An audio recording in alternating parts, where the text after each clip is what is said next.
Mga kwentong pambata. Prinsesa na hindi ngumingiti. Noong unang panahon, may isang prinsesa, siya si Luna. Mayroon siyang magaganda at mabibilog na mga mata. Mahaba at makislap ang buhok niya, nakakulay ng langit. Napakaganda rin ang kanyang mukha. Pero mayroong kakaiba sa kwento ng prinsesang ito. Hindi nakakadama ng kasiyahan ng puso ni Luna. Hindi rin siya ngumingiti. Dahil isinumpa siya ng masamang nilalang na nasa loob ng salamin noong bata pa siya. Isang araw, masayang naglalaro ng manika ang prinsesa na nakapagbigay ng aliw sa kanya. Naaaliw si Luna sa kanyang sarili habang nakatingin sa salamin.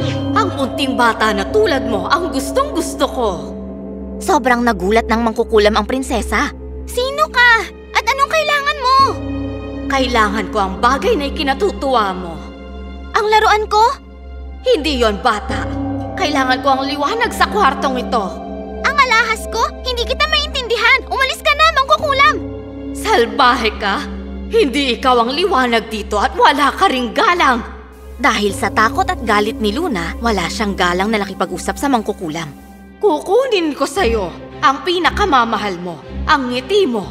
Isinusumpa kita na ikaw ay magiging malungkot. Ano? Hindi! Isang maganda at malungkot na prinsesa.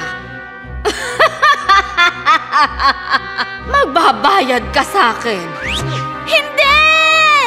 Matapos isumpa si Luna, naglaho ang mangkukulam sa salamin kasama ng liwanag. Noong araw ding yon, hindi na makangiti si Luna ni makatawa. Hindi niya na rin magawa kahit gustuhin pa niya. Paano niya gagawin yon kung isinumpa siya? Nasa akin na ang lahat ng karangyaan at kayamanan na ninanais ko. Ang makitang muli ang ngiti sa mukha ng aking anak ang nais ko. Tama na. Kailangan may gawin ako. Pinatawag ng hari ang lahat ng kanyang ministro noong hating gabi para humingi ng payo sa problema. Makinig kayong lahat. Pinapasabi ng ating hari na kung sino man sa inyo ang makapagpapangiti sa prinsesa ay bibigyan ng maraming ginto bilang gantimpala.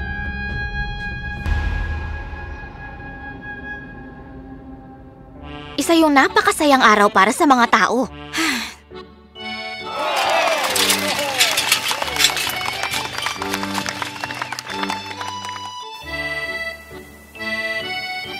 Nakakawalang gana naman. Sunod! Naghihiyawan sa tuwa ang mga tao pero hindi man lang natuwa ang prinsesa. Hindi ko maintindihan. Sobrang nakakatuwa ang pinapakita ng mga tao. Wala man lang magustuhan ng anak ko. Nakakagiliw man ang prinsipe, hindi man lang siya nagustuhan ni Luna. May hawak siyang prutas at kumakalat ang matamis na amoy nito sa buong kaharian na nakaakit sa lahat. Tiningnan lang yon ng prinsesa na parang wala lang. At inisip ng lahat na nawala na siya ng gana. Sinubukan ng mga kalalakihan at mga hayop ang lahat ng makakaya nila pero wala sa kanilang nagtagumpay. Walang kahit sinong makapagpahanga sa prinsesa. Lalo lang nakapagpalungkot sa prinsesa ang pagpilit na mapasaya siya. Ama, pagod na po ako. Matutulog na po ako. Paalam. Nakaramdam ng pagkailang at lumayo si Luna sa hari. Naisip niya na makakabuti ito kung lalayo muna siya sa kanyang ama. Mag-isa lang siya sa kwarto ng ilang araw. Hindi na minamahal ni Luna ang sarili niya at wala na siyang gana. Masarap man ang mga pagkain, hindi na siya interesado. Hindi na rin niya tinitingnan ang sarili niya sa salamin dahil naaalala niya ang araw na isinumpa siya. Ilang araw nang nakatayo sa kanyang balkonahe ang prinsesa. Bumalot ang sumpa sa buong kaharian na parang madilim na ulap.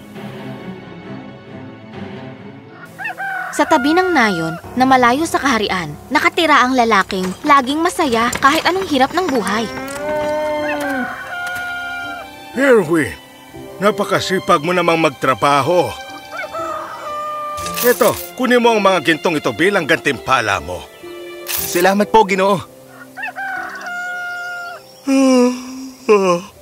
Kailangan ko nang maiinom.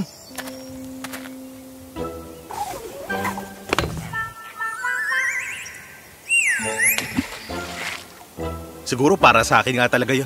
Kahit papaano makakainom ako ng tubig pag nauuhaw ako. Sisipagan ko pa bukas. Erwin, iho, masyado ka na naman nagpapagod ngayong araw. Opo, Ginoo. Sobrang napakabuti niyo po. Sige po, mauna na po muna ako at kukuha ng tubig sa balon. Nako, ang swerte ko naman. Siguro magiging maganda ang kapalaran ko.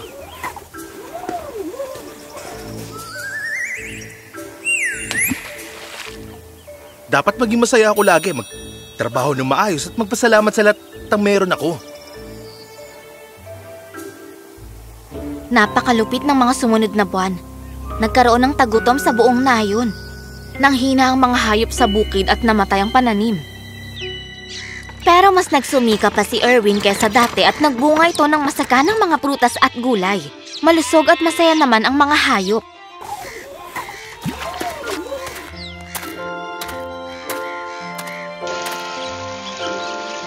Dako, Erwin, iho, nagbunga rin ang kasipagan mo. Kumuha ka kahit ilang ginto pa ang gusto mo at magbakasyon ka. Pinaghirapan mo ito. Salamat po, Ginoo. Ginagawa ko lang po ang trabaho ko. Parang bahay ko na rin po ito eh. At kaibigan ko ang mga hayop dito. Mas masarap ang tubig pagkatapos ng trabaho. Mas masaya ako at nagkaroon ng pag-asa.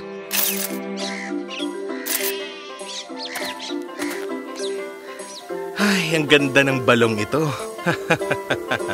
Nagtiyaga pa rin si Erwin at patuloy na nagsumikap kahit na hindi pabor sa kanyang panahon. Kumuha siya ng tubig sa balon para masagana pa rin ang pananim. Sa paglipas ng panahon, naubos ang tubig sa balon. Kaya nakapagpahinga muna si Erwin sa pagtatrabaho.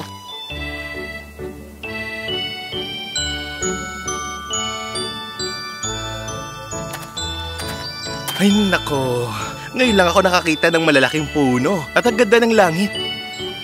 Kamusta ka, kaibigan? Gusto kong kumain ng keso pero wala akong pera. Pwede mo ba akong bigyan ng ginto? Hindi nagdalawang isip si Erwin at ibinigay sa daga ang isa sa mga ginto niya. Ito para sa'yo, munting daga. Maraming salamat sa'yo. Paalam! Bihira lang ang gaya ni Erwin. Nginingitian at pinupuri niya ang mga taong nakikilala niya. Kamusta, kaibigan? Bakit ka umiiyak? Napakahirap ng linggo ko ngayon, mister. May tutulong ba ako sa'yo? Kasi kailangan ko ng ginto eh. Sigurado akong wala ka rin ito, hindi ba? Naku, munting sa lagubang. Ang swerte mo. Eto, meron pa ako rito. Napakabait mo naman, prinsipe. Hindi ko kakalimutan ang pagiging mabuti mo. Ayos lang yon sa lagubang. Siguro mas kailangan mo ito kaysa sa akin. At saka, hindi ako isang prinsipe. Huminto na sa pag-iyak ang salagubang at napalitan na nga ito ng isang ngiti. Nakapagpahinga na ako. Kailangan ko na magpatuloy. Naglakbay sa iba't ibang lupain si Erwin. Isang gintong barya na lang ang natira sa kanya. Pero hindi ito mahalaga dahil sa kabaitan at kabutihan niya. Oh, pamanhin, iho. Kailangan kong dalhin sa eskwelahan ng mga anak ko. Pero wala akong ginto eh. Maaari mo ba akong bigyan? Teka lang, totoo ba to? Isang isdang nagsasalita at may eskwelahan rin kayo? Ang galing naman. Maraming salamat. Pangako darating ako kapag kinakailangan mo ang tulong ko. Salamat ulit. Paalam. Teka, anong ibig mong sabihin? Pagkatapos nun, walang alinlangan na binigay ng lalaki ang kanyang gintong barya sa isda. Wala nang natira sa kanya, kundi ang kanyang masiglang ngiti. Nalito siya sa malaking lugar na syudad na yun. Naligaw at nagpaikot-ikot lang siya. Palubog na ang araw sa kaharian. Isa yung mainit na maghapon. Mainit man ang panahon, napadahan si Erwin sa mga gwardya ng kaharian. Nakasilip sa bintana ng kanyang tore ang prinsesa. At nagkatinginan sila. Nawala ang pagod ni Erwin. Nang magkatinginan sila ni Prinsesa Luna, gumaan din ang kanyang problema. Nakalimutan ni Erwin ang pagod at uhaw niya. Bigla na lang, nawalan siya ng balanse. Kaya nahulog siya at nasubsob siya sa isang putikan. Kaya naman, sandaling nawalan siya ng malay. Nang makita nila ang nangyari, kaagad naman siyang tinulungan ng daga, insekto at ng isda. Hindi! Imposible ito! Hindi ito dapat mangyari! Ah! Sumaya ang mukha ni Prinsesa Luna sa nakita niya. Napangiti na rin ang prinsesa at napatawa ng napakalakas. Ngayon lang ako nakakita ng sobrang nakakatawa sa buong buhay ko.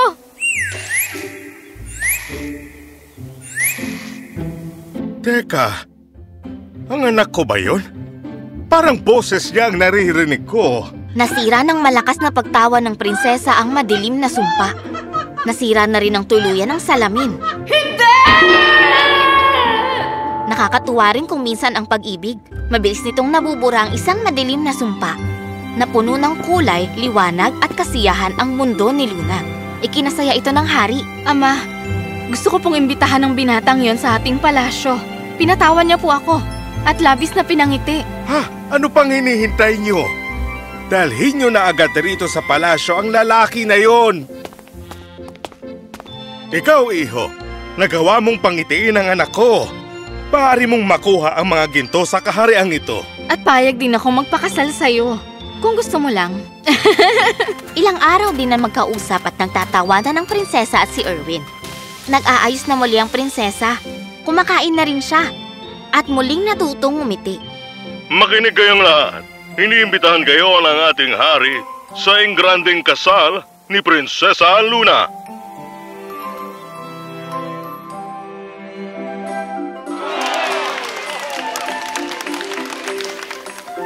Bagay sa'yo ang suot mo, Luna. Napakaganda mo talaga. Noong araw ding yun, nangako si Prinsesa Luna at Erwin na mananatili sa isa't isa ng may ngiti at saya. Anumang oras ito o lugar.